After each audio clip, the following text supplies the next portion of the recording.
Pemirsa, balik lagi di BET TV Show. Kita ngobrol sering tapi nggak bikin boring. Masih barengan sama Irma di sini. Masih ngobrol bareng sama komunitas Ayo Dongeng Indonesia. Nah, seru banget ya ternyata aktivitas dongeng yang ternyata bukan hanya bisa dinikmati oleh anak-anak, tapi juga bisa dinikmati oleh orang-orang dewasa.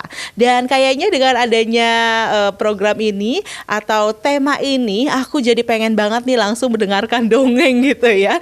Oke, pemirsa, ini makin seru aja di Ayo Dongeng Indonesia. Atau pemirsa juga sekarang mulai kepikiran, mau deh bisa mendongeng juga, mendongeng yang tentunya benar begitu ya. Artinya kita tahu apakah kemudian ada skill khusus yang harus dimiliki oleh orang-orang yang ingin melakukan aktivitas dongeng. Langsung aja kita tanya yuk sama Kalisa. Kalisa.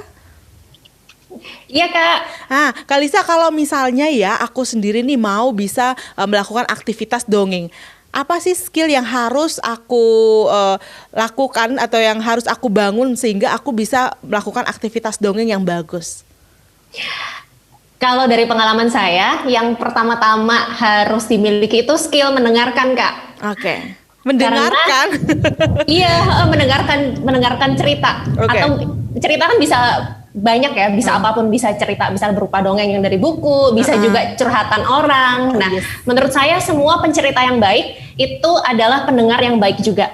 Jadi di mendengarkan itu juga ada kemampuan menyerap cerita, mengimajinasikan cerita, dan itu jadi bagian yang penting sebelum mendongengkan kembali cerita yang sudah didengarkan. Itu yang pertama. Nah, yang kedua, seperti tadi ceritanya Kak Tiwi, langsung terjun mendongeng, Kak. Apapun mediumnya, cari panggung untuk cobain dongengnya langsung. Karena kalau nggak seperti itu, kalau nggak cobain langsung, jadinya nggak tahu nih apa yang bisa dikembangkan dari diri sendiri untuk mulai mendongeng. Jadi ada dua itu yang harus dilakukan ya oleh orang-orang yang mungkin atau memiliki minat untuk mendongeng ya. Pertama, harus menjadi pendengar yang baik, dan selanjutnya kemauan itu bukan hanya kemudian jadi sebuah rencana saja, tapi dilakukan. Ya, dipaksakan untuk dilakukan. Nah, bener banget tuh. Bener banget. Bener banget. Kalisa sudah memberikan jempolnya, tanda persetujuan nih pemirsa. Jadi kalau pemirsa ingin menjadi pendongeng yang baik, cobalah sekarang melakukan aktivitas dongeng dimanapun mediumnya ya. Kalau misalkan bisa dimulai dari rumah, ya mulailah dari rumah. Kalau misalkan nanti harus mengikuti sebuah komunitas, misalnya bergabung bersama dengan Ayo Dongeng Indonesia, maka ikutilah kegiatan tersebut. Nah, sekarang jadi penasaran sebenarnya, apa saja kegiatan dari Ayo Dongeng Indonesia selain tadi adanya festival tahunan tentu yang dilakukan oleh Ayo Dongeng Indonesia, tapi kegiatan yang lainnya ada apa aja sih di Ayo Dongeng Indonesia? Kak Tiwi, silahkan.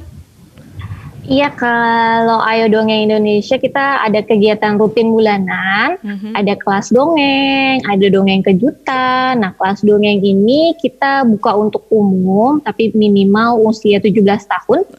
Jadi kita mengajak orang-orang yang berminat dengan dongeng, jadi nggak harus jadi pendongeng, nggak apa-apa. Pokoknya berminat aja dengan dongeng, itu silahkan. Yang mau tahu tentang dongeng, untuk mengikuti kelas ini, lalu ada dongeng kejutan. Ini kita menggelar acara dongeng yang diisi dari relawan-relawan Ayodi. Kalau dulu off air, kita biasanya dari satu tempat ke tempat lain, tiap bulannya berbeda-beda.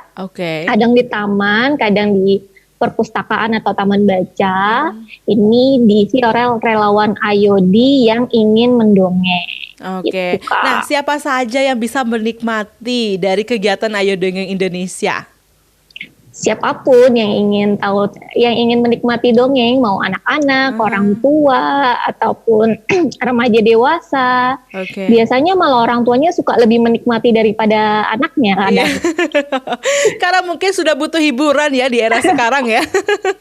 Dengan dongeng tentunya masih dengan cerita-cerita yang positif yang bisa menghasilkan juga tentunya pikiran-pikiran positif begitu ya. Jadi banyak kemudian orang-orang tua juga yang justru lebih menikmati dongeng tersebut. Nah, kalau kita ingin menikmati dongeng dari Ayodi ini sendiri, apakah kita perlu mendaftarkan diri terlebih dahulu atau bagaimana prosesnya? Enggak, kalau mau ikutan dongeng kejutan, kalau dulu offline tinggal langsung datang aja ke tempatnya. Kalau online kita biasanya itu secara daring di Instagram ataupun YouTube. Jadi Oke. bisa langsung live dan acara-acara kami tentu aja update di sosial media Instagram Kak. Oke. Jadi tinggal langsung aja nonton, langsung aja diklik itu yang online-online. Dan kalau Oke. nanti sudah berlalu pandeminya offline, silahkan langsung datang aja. Oke, luar biasa nih pemirsa nih. Jadinya sebenarnya banyak banget nih kegiatan dari Ayo Dongeng Indonesia yang bisa kita nikmati. Tapi saat sekarang karena masa pandemi semuanya masih harus social distancing ya, menjaga jarak begitu ya untuk sama-sama mendapatkan kesehatan begitu, sehingga banyak kegiatan yang harus dilakukan secara daring. Boleh diinfokan Kak Tiwi untuk media sosialnya dari Ayo Dongeng Indonesia supaya mungkin di sini teman-teman langsung mau mengakses, nggak ketinggalan lagi nih aktivitas dongeng yang dilakukan secara daring. Ya kalau Instagram kita bisa di @ayodongeng_ind, Twitternya juga sama, Facebooknya ada Ayo Dongeng Indonesia, kalau di channel YouTube sama Ayo Dongeng Indonesia. Biasanya kapan dan jam berapa nih bisa menikmati Ayo Dongeng secara daring? Kita pasti sebulan sekali sih, untuk jadwalnya kita beda-beda. Karena kan kita di sini komunitasnya bersifat kerelawanan, jadi waktunya disesuaikan dengan jadwal-jadwal relawan.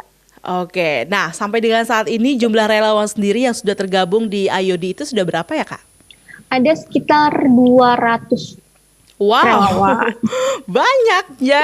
Ini sepertinya setiap hari mendongeng pun bisa nih harus saya dengan jumlah relawan yang sudah mencapai 200 gitu ya. Semoga bisa semakin sering nih menghadirkan tentunya ya dongeng-dongeng secara daring untuk di masa sekarang begitu ya. Iya, Nah, kalau apalagi dikit lagi November kita ada Festival Dongeng Internasional Indonesia.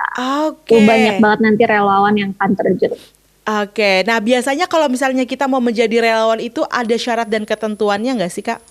Syaratnya cuma satu Kak, Apa tuh? ikut kegiatan AYOD. Oke, ikut kegiatan AYOD. Ini kalau selama masa pandemi ini kegiatannya seperti apa saja nih yang dilakukan di AYOD? Bisa ikut di kelas dongeng kita. Jadi nanti kalau memang pas kelas dongeng berminat menjadi relawan, tinggal hubungi aja panitianya. Nanti sama panitianya akan kita masukin di grup kita. Grup Ayo Dongeng Indonesia. Oke, nah untuk manfaat yang bisa dirasakan oleh para relawan itu apa? Atau yang bisa didapatkan? Kalau aku pribadi, karena kita bisa mengeksplor diri kita sendiri melalui dongeng, jadi melalui cerita kita bisa memproses diri kita, kayak cerita ini akan kita bawain seperti apa, dan proses pengenalan diri kita juga melalui cerita. Jadi kayak, oh aku ternyata nggak bisa seperti ini ya, oh aku ternyata orangnya seperti ini ya, tuh bisa aku sih merasanya gitu ya, bisa pengembangan dirinya. Untuk kita tuh jadi lebih terdampak deh. Lalu apalagi ya, banyak sih Kak, terus tambah teman iya, tambah pengalaman iya. Lalu banyak sih yang nggak bisa dijawab. Jadi langsung aja deh cobain ya.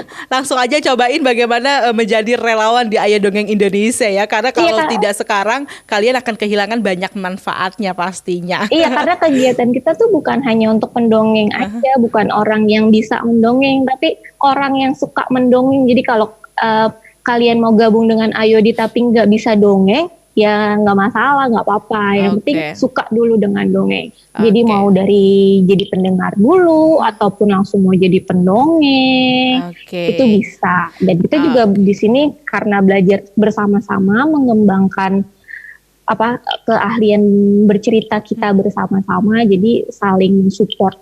Oke, nah pemirsa, setelah ini kita akan mendengarkan juga ada cerita-cerita unik nggak selama melakukan aktivitas dongeng. Seperti apa ceritanya? Akan kita bahas usai jeda, tetap bersama kami.